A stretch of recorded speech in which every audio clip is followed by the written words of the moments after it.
Buenas noches y bienvenidos a la estación 33, transmitiendo terror desde el sótano del planeta.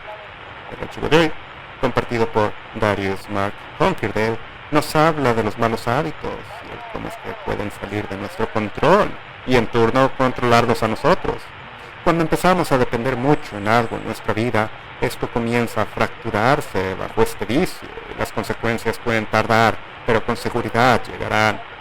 Los dejo entonces con El secreto del pozo en mi sótano.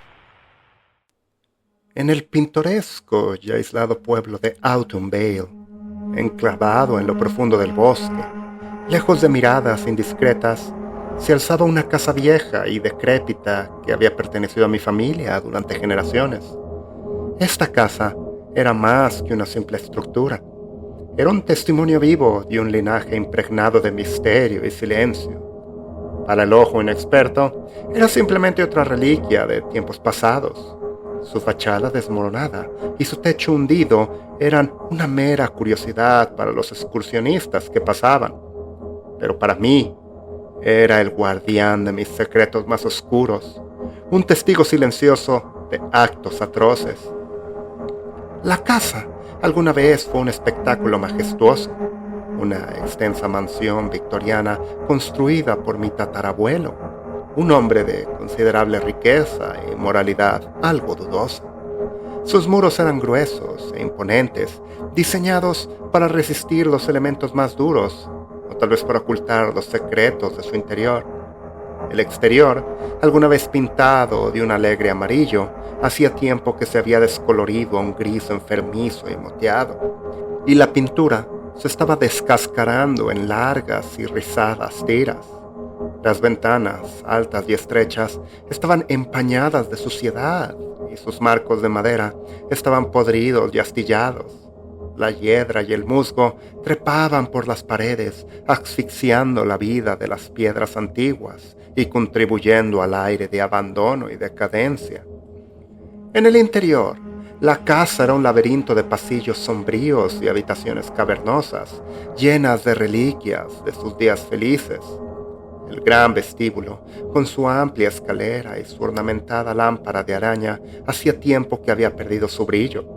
Los cristales de la lámpara de araña estaban cubiertos de polvo, y la barandilla de la escalera estaba pegajosa por los residuos de años de humedad y abandono. El papel tapiz, alguna vez vibrante, con patrones intricados, ahora colgaba en tiras andrajosas, dejando al descubierto la madera desnuda y astillada debajo. El polvo cubría todas las superficies imperturbables por el contacto humano durante años, y las tablas del suelo crujían bajo los pies y sus protestas resonaban en los pasillos silenciosos. El aire del interior era denso y opresivo, una miasma de moho y descomposición que se pegaba a mi piel y llenaba mis pulmones con cada respiro. El aroma era un recordatorio constante de la edad de la casa y los secretos que guardaba. Cada crujido y gemido parecía amplificado en el silencio. Cada sonido, un recordatorio fantasmal de la siniestra historia de la casa. Sin embargo, el verdadero corazón de la casa se encontraba debajo, oculta detrás de una pesada puerta de roble que siempre estaba cerrada con llave. La entrada al sótano era un lugar que evitaba a menos que fuera absolutamente necesario. El sótano era un lugar de perpetua oscuridad, donde el frío parecía filtrarse hasta los huesos y el silencio mismo era una entidad viva que respiraba. En el otro extremo, oculto detrás de una pila de cajas olvidadas y estantes cubiertos de telarañas, estaba el pozo. Esta antigua construcción, con sus paredes de piedra cubiertas de musgo y humedad, era una boca abierta que exudaba un escalofrío como ningún otro. Era un pozo aparentemente sin fondo que se había tragado mis actos más oscuros sin dejar rastro alguno. El pozo no era solo una presencia física, era una fuente constante de miedo y pavor, un centinela silencioso que me vigilaba toda la vida. En los momentos tranquilos de la noche, cuando el viento susurraba entre los árboles, la casa se asentaba con crujidos fantasmales. Podía oírlo llamándome. los susurros de mi pasado, las voces de aquellos a quienes había enviado a sus profundidades resonaron en mi mente, llevándome al borde de la locura. El pozo era a la vez mi confesor y mi juez, su oscura influencia siempre presente, un recordatorio de la oscuridad que acechaba dentro de mi ser. Con el paso de los años, la casa se convirtió en mi prisión, el pozo en mi torturador. Deambulaba por sus pasillos, atormentado por los recuerdos de las vidas que había tomado, y cada habitación era un recordatorio de las decisiones irreversibles que había tomado. Mi vieja y decrépita casa, lejos de ser una mera reliquia del pasado, era una entidad viva que respiraba. Sus paredes decadentes y sus rincones sombríos albergaban los capítulos más oscuros de mi vida. Mi primer recuerdo no es de alegría o inocencia, sino del incesante llanto de mi hermana menor. Sus gritos resonaron por los pasillos polvorientos, perforando mi joven mente como un taladro implacable. Un sofocante día de verano, mientras su voz estridente me irritaba los nervios, algo dentro de mí se rompió. Yo solo tenía 10 años, pero en ese momento, consumido por una rabia que no podía comprender, la silencié para siempre. Con manos temblorosas, llevé su cuerpo sin vida al pozo del sótano. Las piedras antiguas, cubiertas de musgo y hiedra, parecían susurrar mis pecados mientras levantaba la pesada tapa. La dejé caer en el frío y oscuro abismo, esperando que la culpa me tragara por completo. Pero al día siguiente, cuando miré nerviosamente dentro del pozo, su cuerpo ya no estaba. El pueblo la buscó, por supuesto. Peinaron el bosque y dragaron el río cercano, pero ella había desaparecido sin dejar rastro.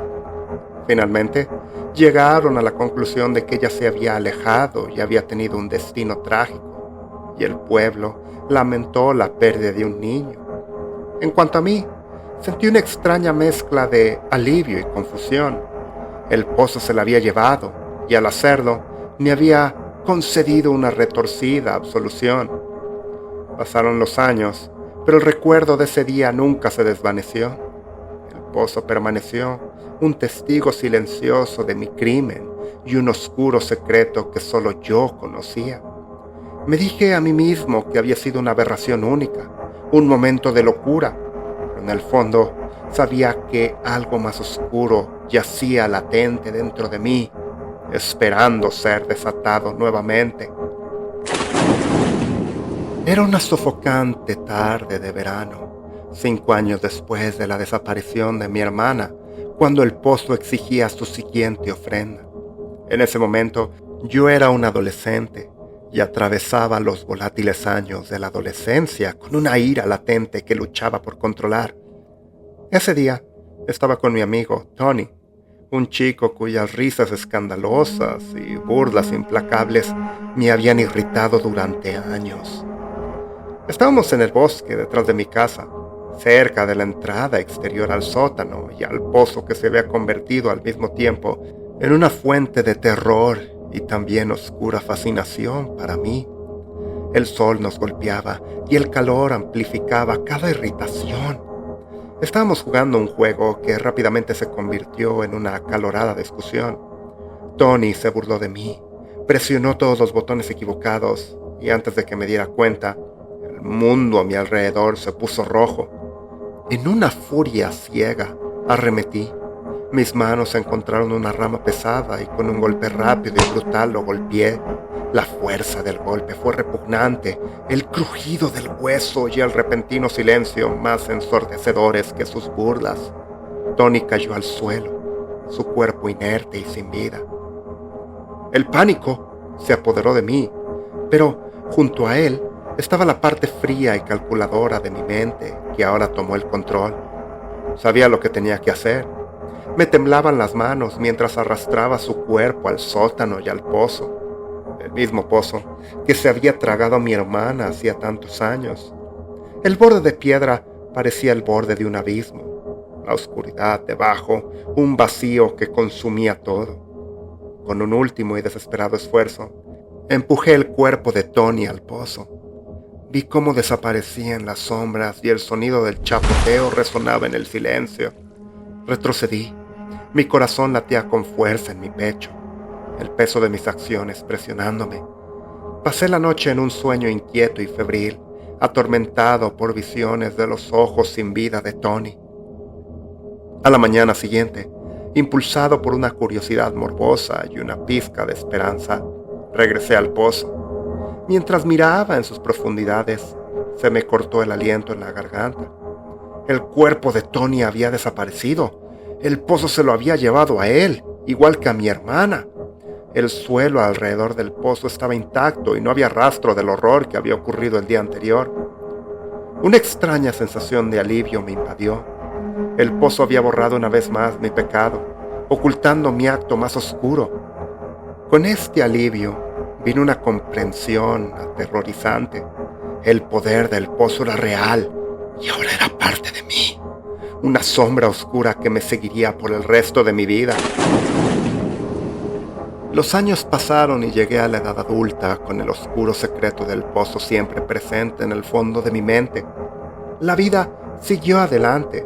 Terminé la escuela, encontré un trabajo e incluso intenté llevar una vida normal. Pero la sombra del pozo nunca me abandonó. Conocía su terrible poder y una parte de mí temía que algún día tuviera que usarlo de nuevo. Una fatídica noche, 10 años después de la desaparición del joven Tony, me encontré en un bar local, ahogando mis penas en un mar de alcohol. Conocí a Raquel, una mujer hermosa, pero igualmente ebria. Nos unimos por nuestra mutua soledad y pasamos la noche juntos. Una semana más tarde, me llamó con una noticia que destrozó mi frágil sentido de normalidad. Estaba embarazada. El pánico se apoderó de mí. Yo no estaba preparado para la responsabilidad de la paternidad y Raquel se mantuvo firme en cuanto a quedarse con el bebé. El miedo a quedar atrapado en una vida que no quería me consumía y en un momento de borrachera y desesperación decidí resolver el problema de la única manera que sabía. La traí al bosque, cerca de la entrada del pozo en el sótano, y acabé con su vida con una precisión fría y calculada que me aterrorizó. A la mañana siguiente, su cuerpo, como todos los demás, habían desaparecido, tragado por la insaciable oscuridad del pozo. Los años se convirtieron en décadas y el secreto del pozo permaneció oculto. 15 años después, me encontré en el mundo empresarial, trabajando para un jefe que era un tirano. Hizo mi vida miserable. Sus constantes exigencias imposibles y menospreciadoras me llevaron al borde del abismo. Un día, después de otra humillante reprimienda pública, algo dentro de mí se rompió. Lo seguí a casa y lo enfrenté en el estacionamiento de su complejo de apartamentos. La ira que había estado hirviendo durante años estalló y lo ataqué. Mis manos encontraron un tubo de acero abandonado descuidadamente en las sombras. El acto se realizó rápidamente, casi con demasiada facilidad. Transporté el cuerpo al pozo. Mi corazón latía con una mezcla de miedo y anticipación. Como siempre, al día siguiente, su cuerpo había desaparecido y yo estaba libre de su tormento. Habían transcurrido 20 años desde la muerte de mi hermana y el pozo se había cobrado 4 vidas. Más importante aún, cada vez borró mis pecados, permitiéndome continuar con mi vida como si nada hubiera pasado. Pero la oscuridad dentro de mí crecía con cada acto y me sentía cada vez más aislado, atormentado por el rostro de aquellos a quienes había sacrificado en el pozo. Luego llegó el día en que mi madre, ahora anciana y frágil, se volvió demasiado para mí. Ella había sido mi única compañera fiel durante todos estos años, la que había compartido nuestro hogar sin compartir la carga de mis oscuros secretos. Siempre había sido sorprendentemente fuerte para una mujer de su tamaño, capaz de realizar tareas que nunca esperarías de una persona tan recatada. Pero ahora necesitaba cuidados constantes y el costo de alojarla en una casa era más de lo que yo estaba dispuesto a pagar. La solución parecía clara. Una lógica retorcida impulsada por años de salirme con la mía. Una noche, entré a su habitación y puse fin a su sufrimiento. Esta vez, mientras arrastraba hacia el pozo, una extraña sensación de inquietud se apoderó de mí. El proceso familiar se sintió de alguna manera diferente y me sentí contaminado por una culpa más profunda y personal. Empujé su cuerpo dentro del pozo y me alejé, esperando que el pozo hiciera lo que siempre había hecho. Esa noche traté de dormir, pero por alguna razón no pude conciliar el sueño. Sentía que algo estaba fuera de lugar, y no era la culpa por matar a una anciana que tenía a lo mucho una década. Pero aún así, tenía el extraño presentimiento de que estaba olvidando algo, de que mi castillo de cartas, que antes había estado tan bien acomodado, ahora estaba en riesgo de colapsar. En cuanto los rayos del sol entraron por mi ventana, supe que el pozo habría hecho su magia y habría purgado a los cadáveres como lo había hecho tantas veces en el pasado. Me levanté y fui inmediatamente a investigar. Lo que encontré fue una decepcionante sorpresa.